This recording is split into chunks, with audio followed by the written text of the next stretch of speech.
This week's parsha, Parshas Vayetzei, is really the parsha of Golus, the parsha of exile. Because Yaakov Avinu was exiled from Eretz Yisrael.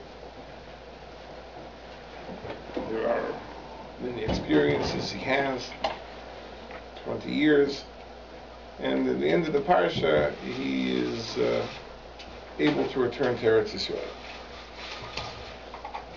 And Yaakov Avinu doesn't have an easy time. He has to contend with his uncle Lavan, who cheats him at every juncture, in the matter of his marriage, in the matter of his payment for tending the sheep. So this is a taste of the Jewish experience in Golus, that we as well will be oppressed, and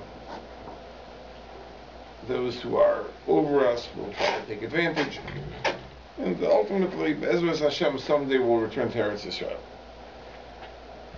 The simple reading of the parsha would lead us to believe that this exile was somehow a punishment for Yaakov Avinu. With last week's parsha, we might say he conducted himself in a less than 100% honest way.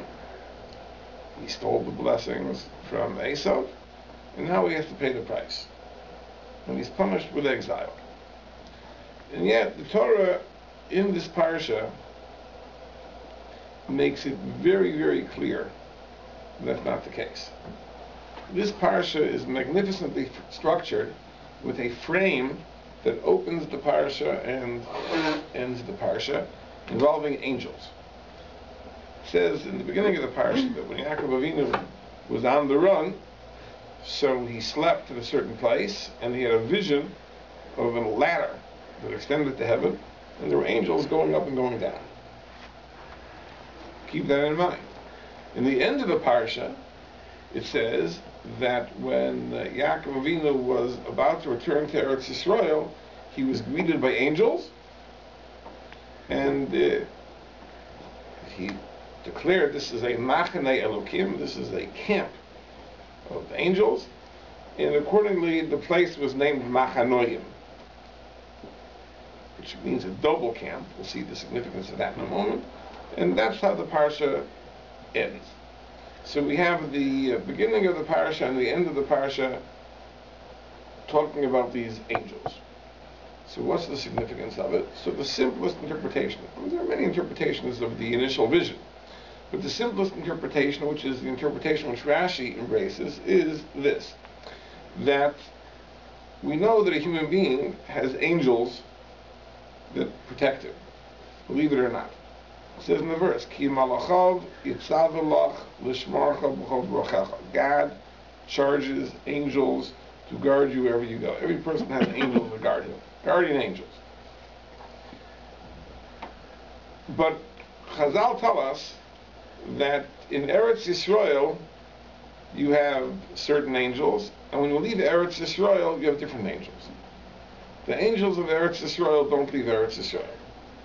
I guess they're holier, loftier, so they have to remain behind. If you leave Eretz Yisrael and you go to Chutz La'aretz, outside of the land, the Eretz Yisrael angels are replaced with the foreign angels. And that's the meaning of the vision, that he saw the ladder, and there were angels going up and coming down. These are the angels of Eretz Yisrael going back to heaven, and these are the angels of Chutz La'aretz, of outside of Eretz Yisrael, coming down from heaven to accompany Yaakov further on his journey.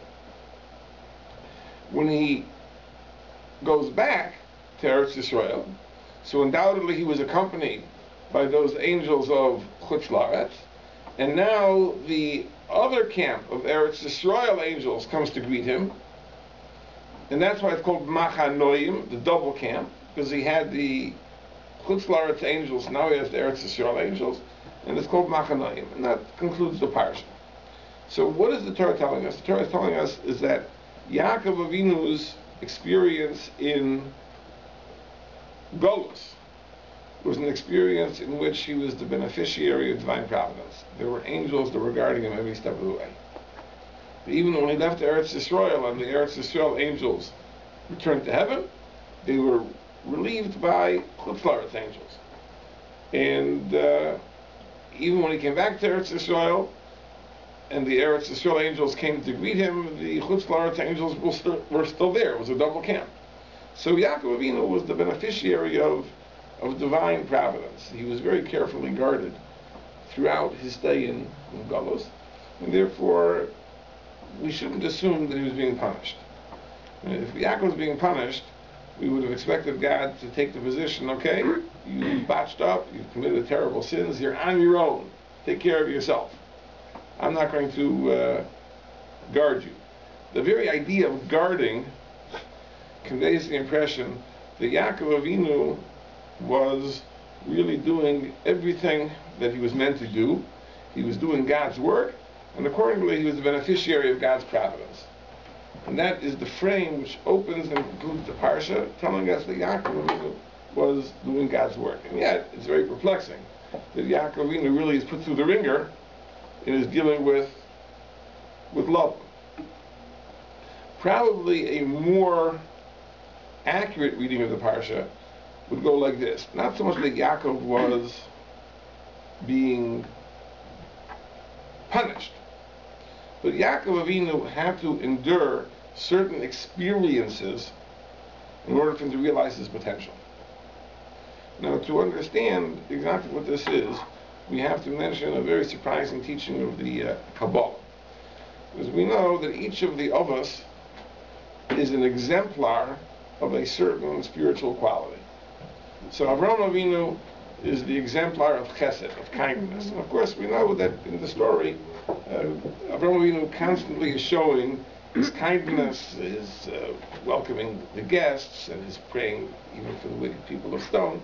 As chesed is the defining characteristic of Avraham Avinu.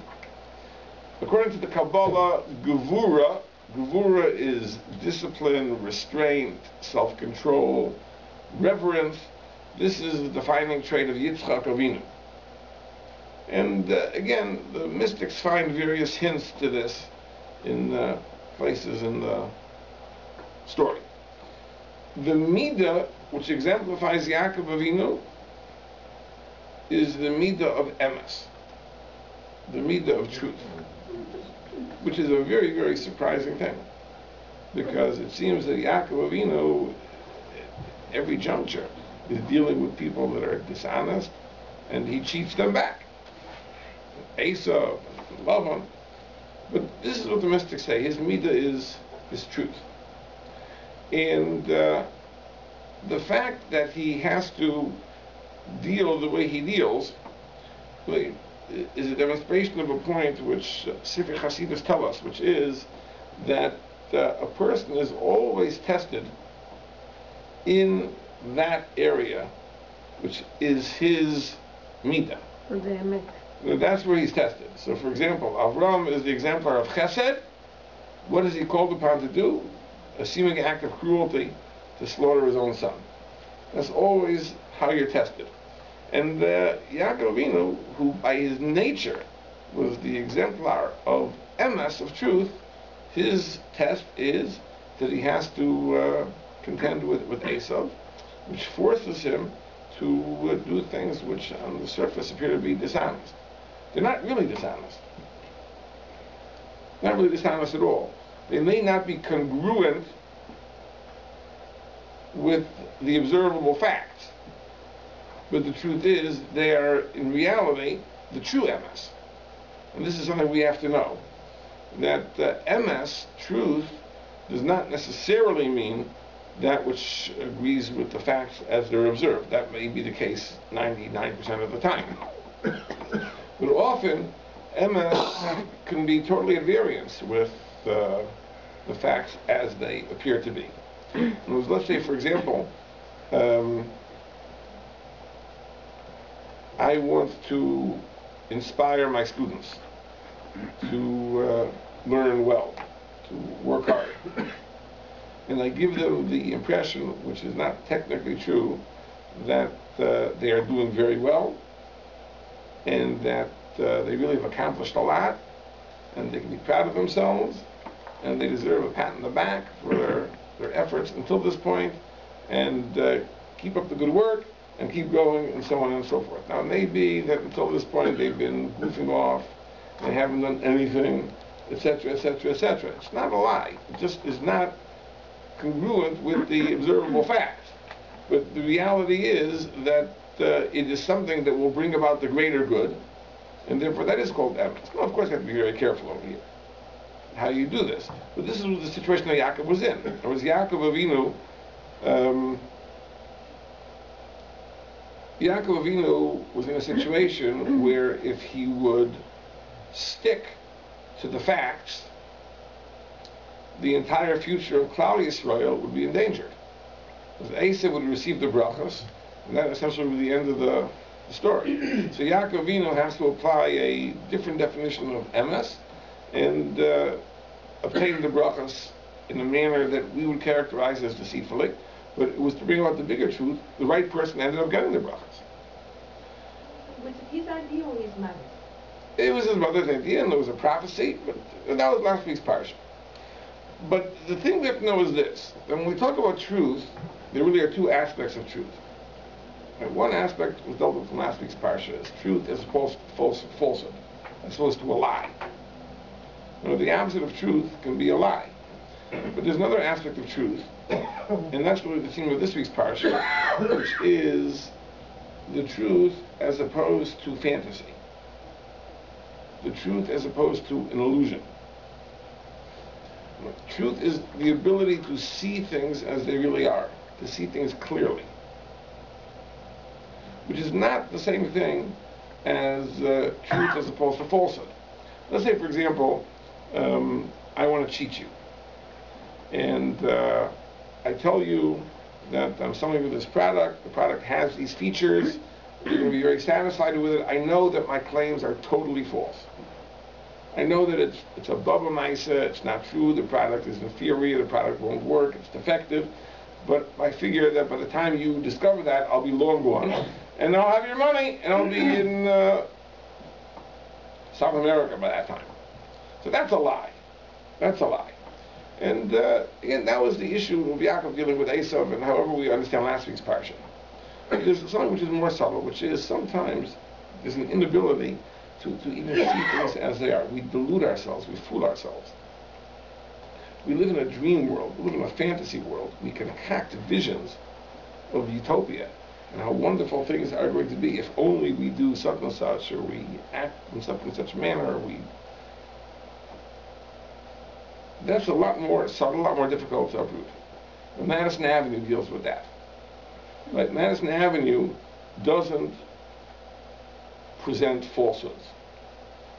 If an ad, a commercial, would show something which is a lie, you know, the Federal Trade Commission, that's in the States, I don't know what they have in Canada, would be on their case.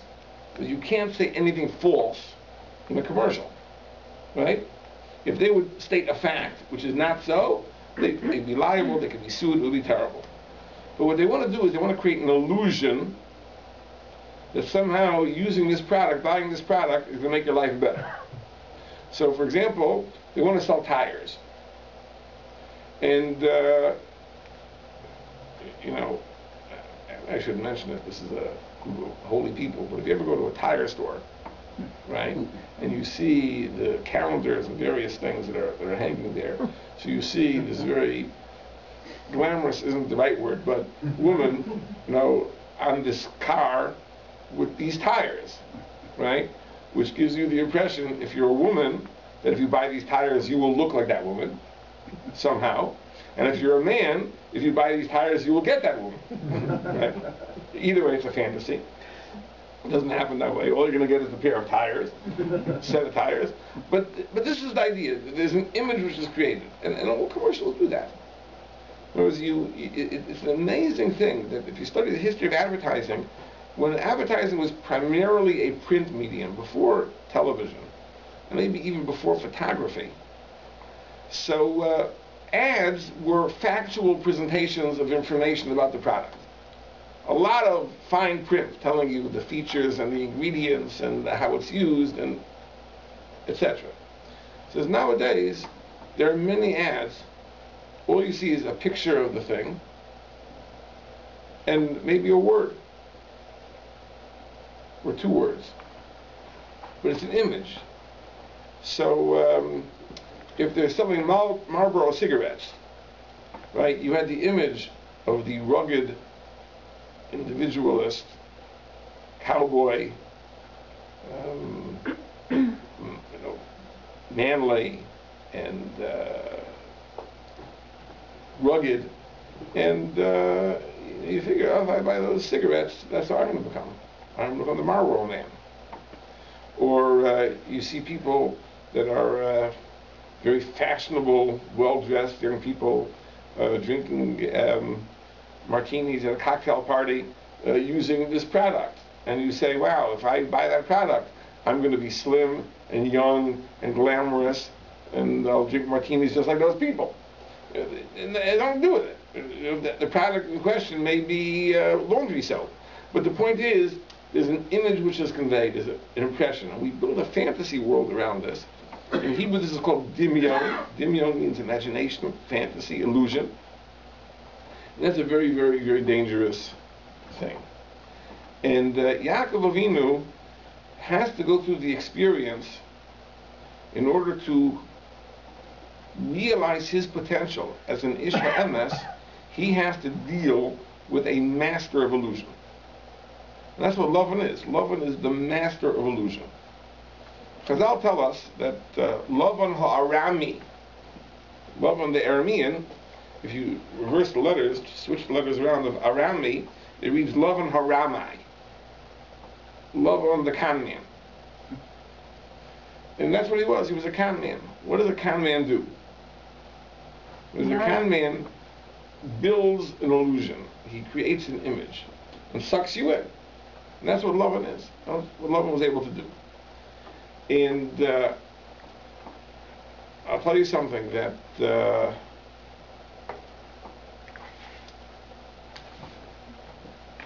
I guess it's about 16 years ago when I first moved to Toronto. So I used to give weekly Parshas here down south. And my first week was Parshas Vayishlach. It was next week's Parsha. This was the last week, Parshas Vayetzei, that my predecessor gave this year, Rabbi Becher, right? Darchei Becher, you may have heard of him. And I went to his class, and he mentioned a fascinating thing by the Maharal. I never found it subsequently. I assume it was an accurate quotation. That the reason Lavan was named Lavan relates to this. What does the word Lavan mean? Lavan means white. What's the idea of white? The idea of a white canvas is on a white canvas you can paint anything. You can paint a landscape, a still life, a portrait, anything on a white canvas. Lavan had the power to paint any picture. He could make himself whatever he had to be. He could pose as your best friend at the same time that he was planning on stabbing you in the back. That's what Lavan was. Lavan was the quintessential con man. And that's what a con man needs to do. And we see this throughout the parsha. Lavan at the same time that he's planning on cheating Yaakov again and again and again. Not only cheating Yaakov. Chazal say that Lavan bikesh lakar as hakoil. At one point in the story, when Lavan is in hot pursuit of Yaakov, his intention is to slaughter Yaakov's wives, who are his own daughters, his own grandchildren. He wanted to kill everybody, and yet he has no qualms about presenting himself as a loving grandfather, and he says, how foolish you were. He says, you ran away. He says, if you would have told me, I would have sent you away with celebration and song and dance. And instead you ran away, you did something very foolish. But then Lavan had to put in a little bit of a hint. He says, really, I could do whatever I want to you. But God appeared to me and said, no, don't you dare. And that's why I'm not laying a finger on you. So Lavan hinted that he wasn't upset about the fact there was no goodbye party. That's not the issue at all. But he could present himself that way. He had no problem with that. And Yaakov has to contend with Lavan and not become a Lavan. Now, there's an idea that we've said many, many times, but the Maharal brings out this principle in another context, that when you contend with someone who is a certain way, and you are not like that person, one of two things can happen. Either there can be a synthesis, thesis, antithesis, synthesis, a dialectic. In other words, you can become similar to that other person. The difference can be bridged, and you can begin to take on the traits of that person that you are in conflict with. Or sometimes there is a polarization, and you go to the other extreme. You're so revolted by that person's conduct that you commit yourself to never being like that, and you're going to maintain your integrity, and you're never going to, right? When you witness immorality, and assuming that everyone here is an upstanding citizen, so one of two things can happen. You could be tempted, and maybe your own standards will weaken, or on the other hand, you can be so revolted, so disgusted by it, that you're going to commit yourself to higher levels of holiness and purity, because that's disgusting, and you really see it for what it is. In other words, part of Yaakov's development is encountering love. So it's not so much that Yaakov's victimization is a punishment to Yaakov. This is a necessary step in Yaakov's development. Yaakov has to experience what it is to be a Lavan, and therefore be committed to never being that himself. Now the question we have to ask is, but Yaakov Avinu leaves the house of Lavan with 4 wives, who according to Chazal were all Lavan's daughters. But from the text we wouldn't get that impression, because we know that Rachel and Leah were daughters of Lavan, Bilhah and Zilpah were maidservants. But Chazal tell us, and this really shows how despicable Lavan was, that Bilhah and Zilpah also were daughters. He enslaved them. Maybe they were the daughters of maidservants themselves.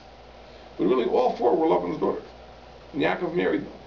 So it comes out that whatever tribe you're from in Klal Yisrael, half your spiritual genes come from Lavan.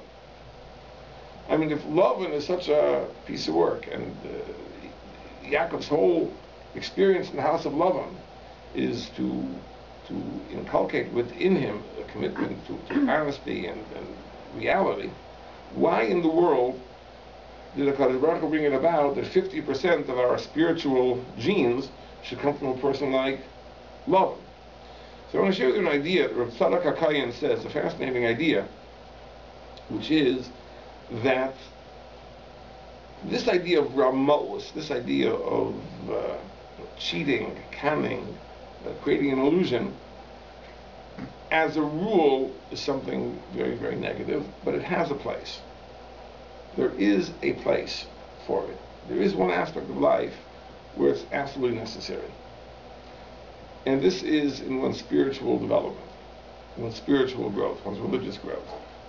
And let me explain what I mean. When we talk about growing, developing, changing, becoming more devout and more observant in practice, so we're faced with a bit of a dilemma.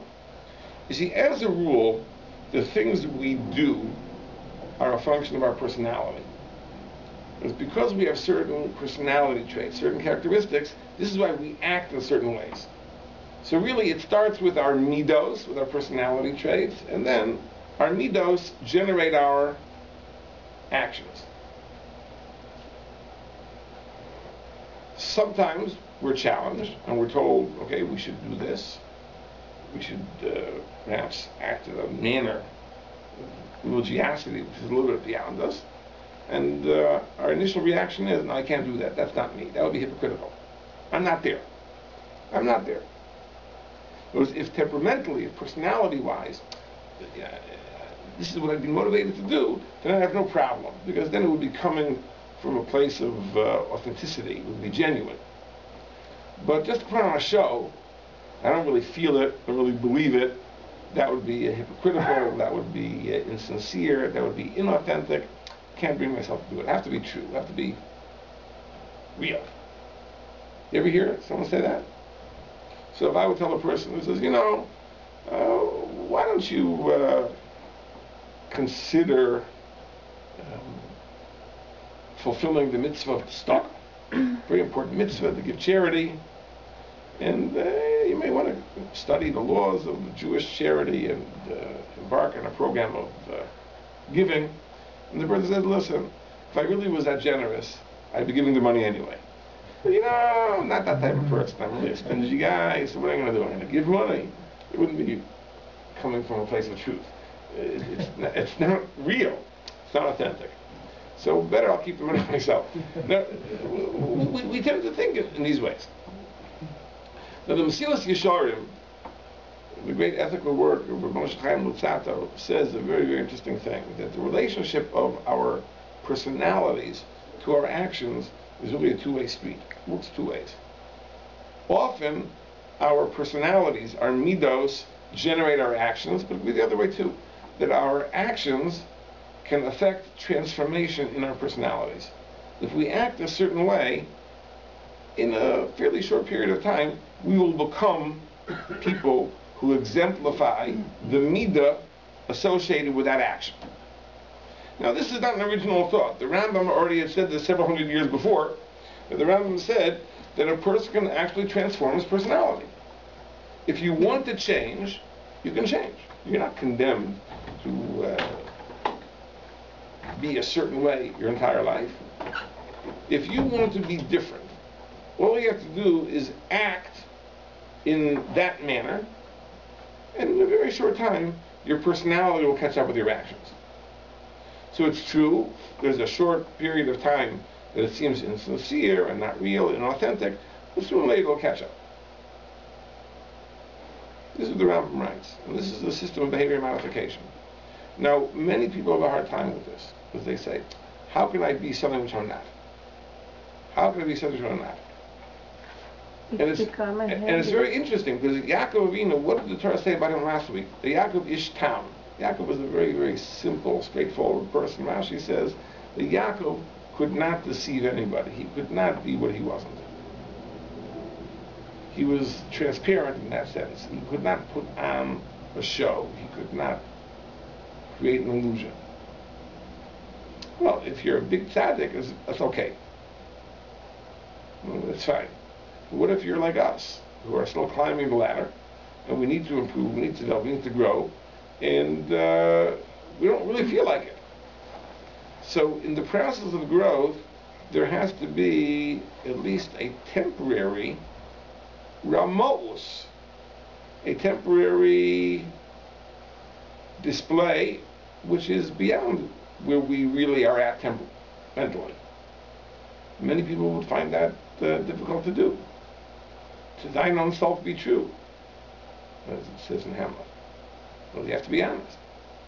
So the Ribono Shel Olam arranged that we should have this in our genes too, right? That we have a legacy of Lavan, because 50% of our spiritual genes came from Lavan through his daughters. This idea to make ourselves into something that we're not,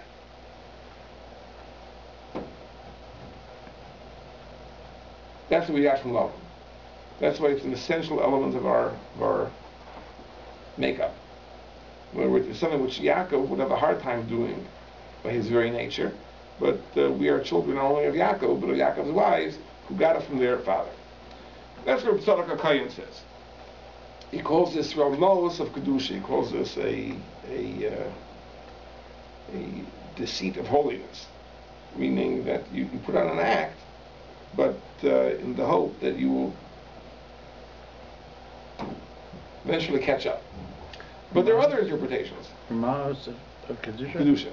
There's another interpretation, and this is something which is even more down to earth, a very, very straightforward thing. What does it mean to be a con man? How does a con man con people?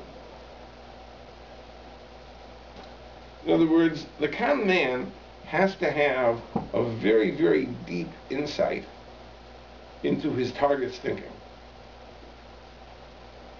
And by the way, this is not so simple.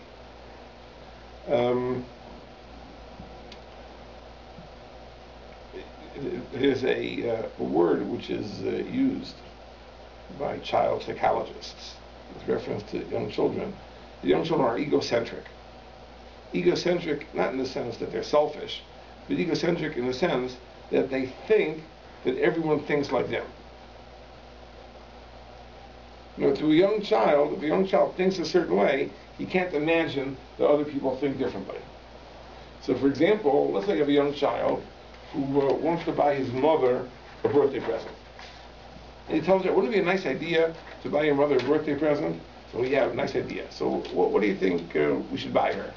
The child will say, let's buy her a teddy bear. Teddy bear? Why do you think your mother would like a teddy bear? Well, I would like a teddy bear. Why wouldn't she like a teddy bear? The idea is that at a certain level of development, you can't imagine someone thinking differently than you think. Right? But we outgrow that, hopefully. And we come to understand that it's not that way. That, yeah, I think a certain way, but I understand how another person can think differently. By the way, in a marriage, this is very, very important. Because a marriage, at least so far, is the union of man and a woman. Maybe that will change. But in the meantime, it's a man and a woman. And men think certain ways, women think certain ways. Right? So to have a successful marriage, the man has to be able to think like a woman.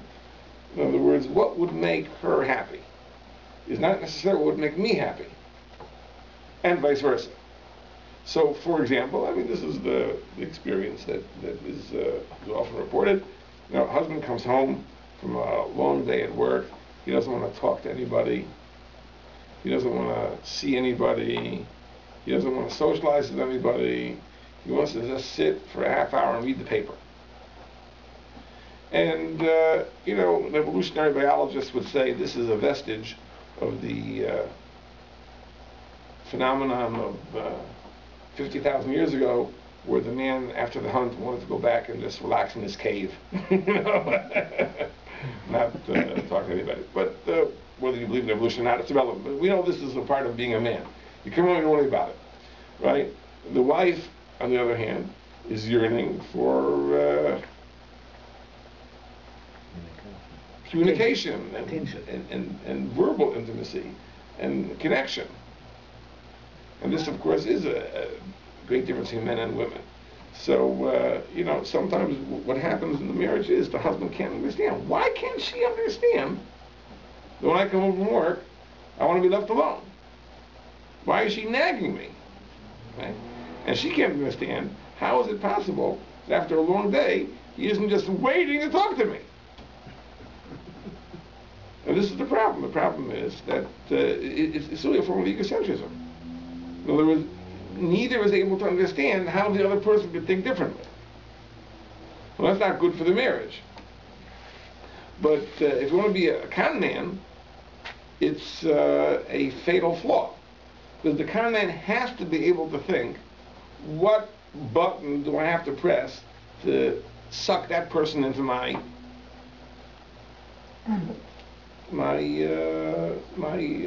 plan?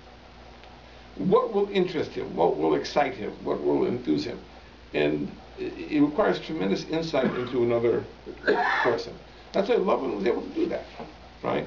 Because Lavan was able to understand the other person's thinking, what the other person would expect, and so that's what it means to be a con man. Now, when you use this talent to con people, it's certainly a negative thing.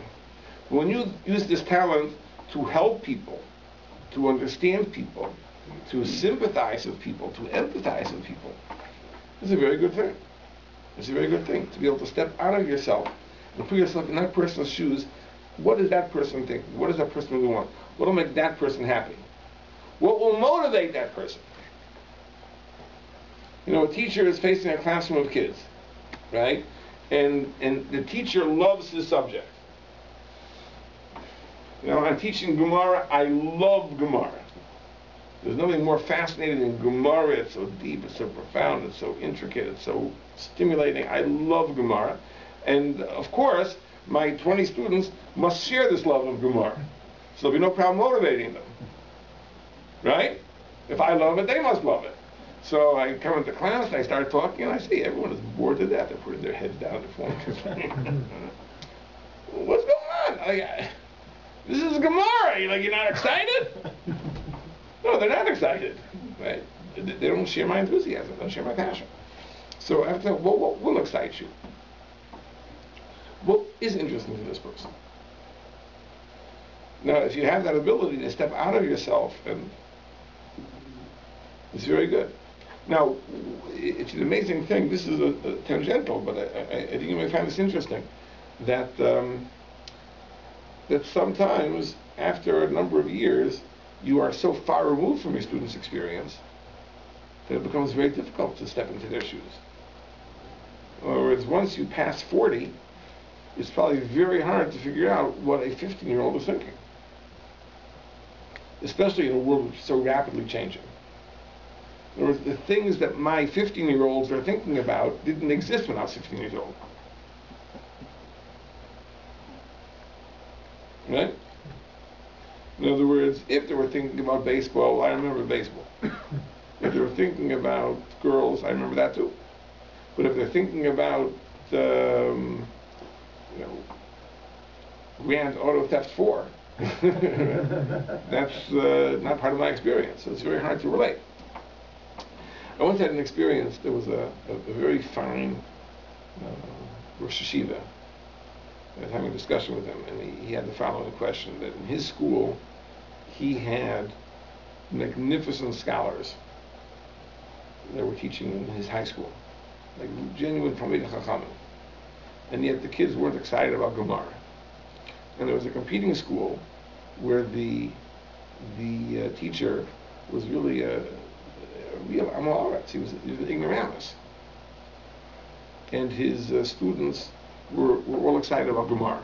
And they couldn't understand how is it possible that his teachers, who are great Torah scholars, they can't motivate their students, and that other school where the teacher is really a ignoramus, he's able to inspire his students. So I said it's very simple. The answer is very simple. That your teachers are so far beyond their students that the students can't relate to what is interesting to the teachers. What's interesting to the teachers is interesting to the students. In that school, that teacher is so close to the level of the students, maybe a half an inch higher, but not more. He can share with his students the joy of discovery, and they're stimulated. It's an amazing thing when you think about it. But to be able to reach a person by understanding what will be of interest to them. So that comes from love. That ability to look into another person's heart and understand where he's coming from and motivate him. That comes from that very deep understanding of the other person. Love and use it to be a con man. Of course, we're not going to use it for that, but we're going to use it to help people, to motivate people, to empathize with people. Therefore, it's a very valuable gift. Now, Chazal tell us that when you deal with a con man like Lavan, so you are allowed to use his tactics in order to prevent yourself from being taken advantage of. And the Gemara tells us a fascinating thing, that when Rachel encountered Yaakov, or Yaakov encountered Rachel for the first time, so Yaakov introduced himself and he said that I'm your father's brother. I'm your father's brother. Achi Avia. I'm your father's brother. Now Yaakov was not Lavan's brother. Yaakov was Lavan's nephew. So it's a little strange, but he introduces himself as I'm your father's brother, right? I'm your father's nephew. So Rashi says that really this is hinting to a discussion. In other words, Yaakov and Rachel were discussing marriage. And Rachel said, you should know, I have an older sister. And my father is certainly going to try to cheat you into marrying her. and we have to take precautions. So Yaakov Avinu said, don't worry. I'm your father's brother in trickery. I'm just as good as him. I can hold my own. Don't worry. He's not going to cheat me. So you hear that and you say, like, such arrogance. And what did Yaakov Avinu thought? He was Lavan's equivalent? He says Lavan ran circles around him. Because we know what happened. That on the wedding day itself, Lavan switched the girls, and Yaakov ends up with a wife that is the wrong one. He ends up with Leah. And Yaakov comes the next morning and says, what did you do? And Lavan said, really, what did I do? He says, you know that's the custom of the place, that the older daughter gets married first. So of course, if you wanted to marry the younger daughter, it was understood that you were going to marry the older daughter. And Yaakov had to work another 7 years to marry Rachel, after having worked 7 years before. So you see that Lavan wrapped around his little finger. It says he accepted his logic. What? He accepted Lavan's logic. That's it. He didn't argue anymore, right? And it's interesting that after the 14 years of working for his two wives, he worked an additional 6 years in the sheep. And it says in Chazal that Lavan cheated Yaakov Avinu 100 times. He changed the terms of payment 100 times. He cheated them 100 times. Maybe only 99 times. The last time he didn't cheat him. But he cheated them 100 times. And it's very interesting. There's a book, which I have, it was recently published in Hebrew, which explains exactly the 100 times. With pictures and diagrams. With exactly the terms. It's an amazing thing. But I'll tell you a story. I'm finally repeating the story. I don't know if I ever said it over here. That the story is told that in Tzfat, which was in Israel, the city of the great mystics. So we know that Moshe Cordovero and the Arizal, these were the luminaries of Tzfat, but there were others. The author of the Shulchan Aruch, of Yosef Karo, was the halachic decisor of Tzfat. And there was a great Talmud Chacham with him, was Moshe Alshech. He was the preacher of Tzfat. This was a community of great scholars. There probably were some regular people too, but there were some great lights. And every Friday night, the Moshe Alshech would give a drasha, and all the great people of Tzfat would come and listen to the drasha Friday night. This was their idea of entertainment. They would come and they would enjoy the drasha. And it was Parshas Vayetzei, and the Alshech is giving a drasha about how Lavan cheated Yaakov Avinu, and he goes through the 100 times. He goes through the 100 times. Exactly. He promised this, and this, that, and he promised that.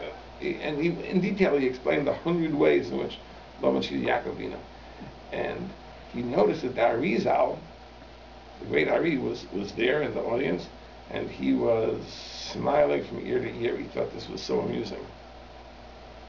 And even the Alshech thought it was interesting, but not like so amusing. But why was he just was smiling? So after the drasha, he asked the Arizal. It was a very interesting talk. Well, why were you so interested? So the Arizal said, you should know that Lavan himself came to the talk. He was there. And as you were explaining all the things that he did, Lavan was nodding his head. Yeah, that's what I did. Yeah, that's what I did.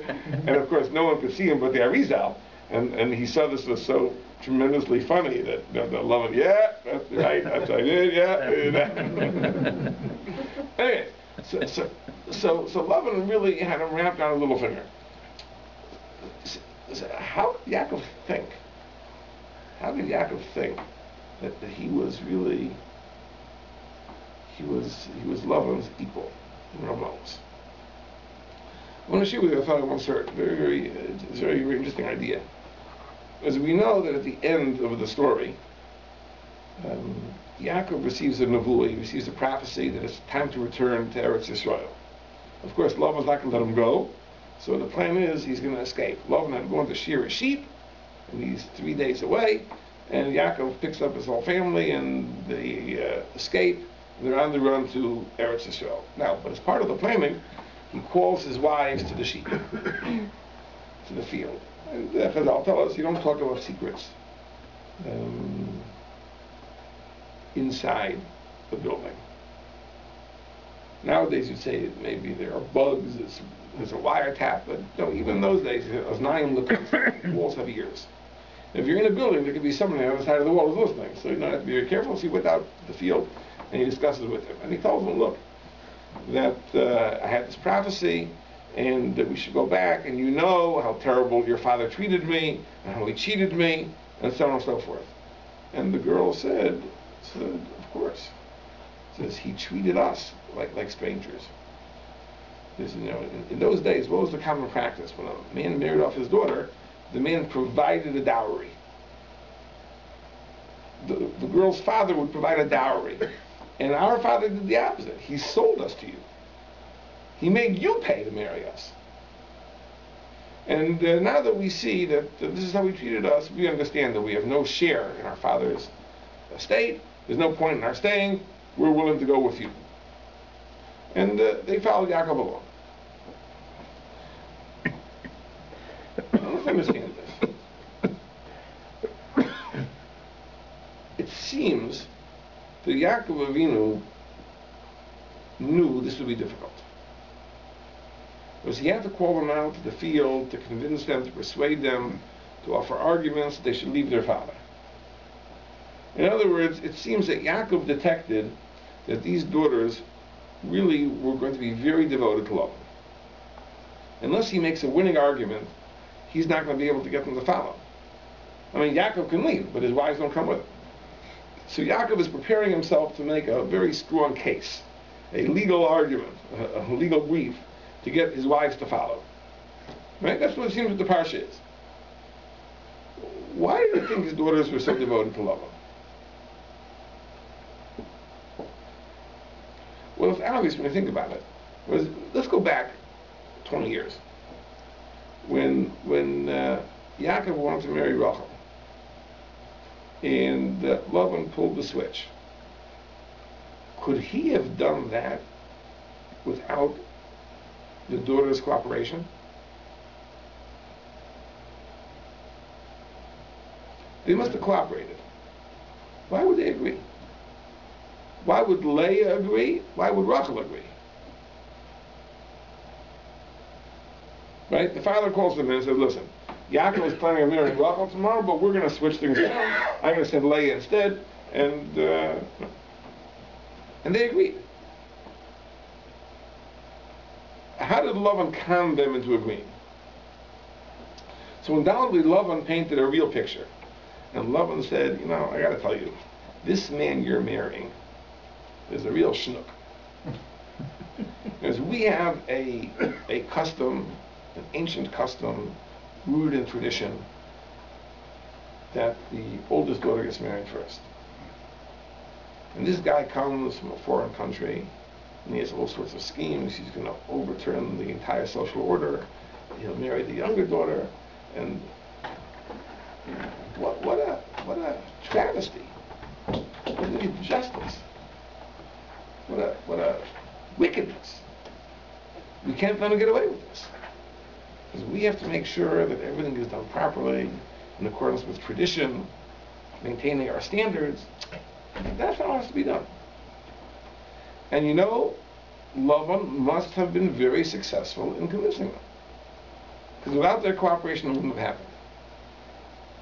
So think about it for a second. Yaakov has two wives who, and this is a very tough situation, who is their primary allegiance to? To their husband or their father. And it's not clear at all. It's not clear at all. Now this is a situation which would be unenviable in any case. Because imagine if you were married to a woman and you didn't really know for sure to whom was she more devoted, to you or to her father. That's a pretty tough situation to be in, but especially when it's come to a crossroads. Now it's a question of escaping. Will they follow or not? Or will they say, no, we're devoted to our father? I have to tell you that I know of situations where this has happened. There's one situation I became aware of once upon a time, that there was a man. So he originally was from America, and he was in Israel. He married a woman in Israel, and that woman's father had a conviction that was inappropriate to leave Israel, and the husband had a very, very good position in America that was offered him, and professionally, in every sense, would have been a good move, and his wife wouldn't follow. The wife wouldn't go. Because when push came to shove, when it was between her father and her husband, she sided with her father. So Yaakov Avinu has to make a very strong case. So his case is, your father? Is that how a father treats his children? How he cheated? And they agreed, you're right. So he didn't treat us like children at all. He sold us. But let's remind ourselves, whose idea was that? When the idea of marriage was first proposed, and the idea was raised that perhaps Yaakov would work for the daughters. Whose idea was that? Was that Lavan's idea or Yaakov's idea? Go back to the Chumash. It goes like this. When Yaakov was staying with Lavan, so Yaakov, for a month, he was a guest, but after that, the hospitality was beginning to run out. So Lavan said, listen, tell me what your wages are, and I'll put you to work. So Yaakov said, I'll tell you what. I'll work for 7 years to marry your daughter. Now this is outlandish. In a society where daughters were given dowries, he should offer to work to marry a girl. But Yaakov even knew this was very important. If he's going to win Rachel over, it has to be that she realizes she wasn't treated as a daughter. So Yaakov canned Lavan. Yaakov convinced Lavan that listen, I'm going to make you an offer you can't refuse.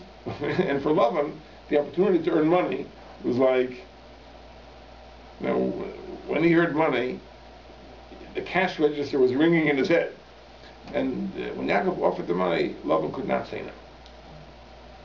And at that point, Yaakov had Lavan exactly where he wanted.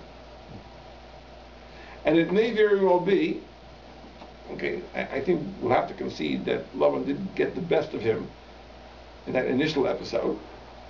But I think when it came to the sheep and being cheated 100 times, I think that's exactly what Yaakov wanted. Yaakov wanted Lavan to cheat him. Why? Because that was the argument he made. When he called his daughters in, he said, listen, how he treated me.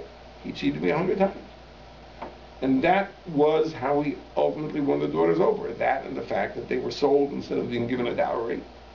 This is what convinced them to abandon their father and go with Yaakov. So in reality, in a sense, it may be that Lavan won the first battle, but Yaakov ultimately won the war. But that's because, as Chazal say, that with a cheat, a person is allowed to cheat. But nevertheless, Yaakov, having had the experience of living with a Lavan, would understand that for the rest of his life, he would not engage in this type of activity, only to the extent that it was absolutely necessary dealing with a Lavan. But otherwise, his commitment to honesty, his commitment to truth, would be unwavering. I just want to mention one last thing. That there's a famous medrash which says that when Yaakov Avinu went to the house of Lavan, he prepared himself 14 years by studying in Yeshiva. Now, he already had studied many years in Yeshiva as a younger man.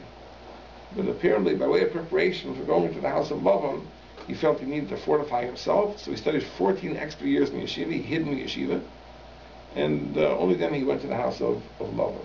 What did he hope to accomplish in those 14 years? What did he hope to accomplish in those 14 years? What was he going to learn that he didn't know already? What was the purpose of those 14 years? You have to know, there's an amazing fact that I once heard. When they train bank tellers to detect counterfeit money, so how do they train them? Because you would think they would show samples of counterfeit money and point out the defects, point out the flaws, and so on and so forth. That's not how they do it. What they do is, for several days, they have the tellers work with real money. Feel it, fold it, count it, and hours dealing with real money. Then they get a sense, an intuition of what's not real. So when you give them a counterfeit bill, it doesn't feel right. I don't know what's wrong with it, but it doesn't feel, something's wrong. It doesn't have the feel of real money. That's what they train them. If a person wants to develop a sixth sense for detecting baloney, how do you do that? You do that by sinking yourself into truth. If you engage with MS for hours and months and years, so you'll develop an intuition when something sounds like baloney. And the Gedolei Yisrael that we know, who spent years and decades totally engrossed in the study of Torah, because we know that one of the interesting things about them was you couldn't pull the wool over their eyes. Or they had a sixth sense for falsehood. If someone would lie to them, or something was false, or an argument was illogical, they had an intuition, something is wrong over here, something doesn't make sense. They wouldn't accept that. Because when you deal with truth, you can tell them the truth and falsehood. Yaakov knew that he was going to have this challenge. That Lavan was going to perhaps paint a picture that would have tempted Yaakov never to return to Eretz Yisrael. He would have made Aram Naharayim so attractive, so beautiful, so welcoming, that maybe Yaakov would begin to think this is his place. Which of course is not. This is Golus. And Eretz Yisrael is reality. So therefore Yaakov felt he had to fortify himself with the strength of Torah for 14 years to prepare himself for this encounter with Lavan. This is really a danger that we all have to cope with. In other words, we are in Golus, we are in exile. And as Jews, we know that our place, ultimately, is Eretz Yisrael. That's where we're meant to be, that's where hopefully we will be, if not Mashiach coming, through our own efforts. This is not our place. Canada is not our place. But we're very comfortable here. Baruch Hashem, it's treated us well, and many of us have been successful, and we've achieved great things, and therefore we begin to think of ourselves as Canadians. In other words, we need to become more sensitive to truth and reality, and less susceptible to the fantasies that society and the Yetzer Hara can weave, right, to be able to guide our lives in accordance with that truth. The Yaakov Avinu needed 14 years of studying. Chazal tell us during those 14 years he did not sleep in a bed. When he had the dream, this is the first time he slept in 14 years. Well, undoubtedly he nodded off on the Gemara. You can't stay awake 14 years. But he didn't sleep in a bed. That was his diligence in learning. And that's what prepared him for this encounter with Lavan. So to the extent that we also engage in Torah, hopefully we'll be able to, as well, tell the difference between the truth and the many, many falsehoods which we are confronted with.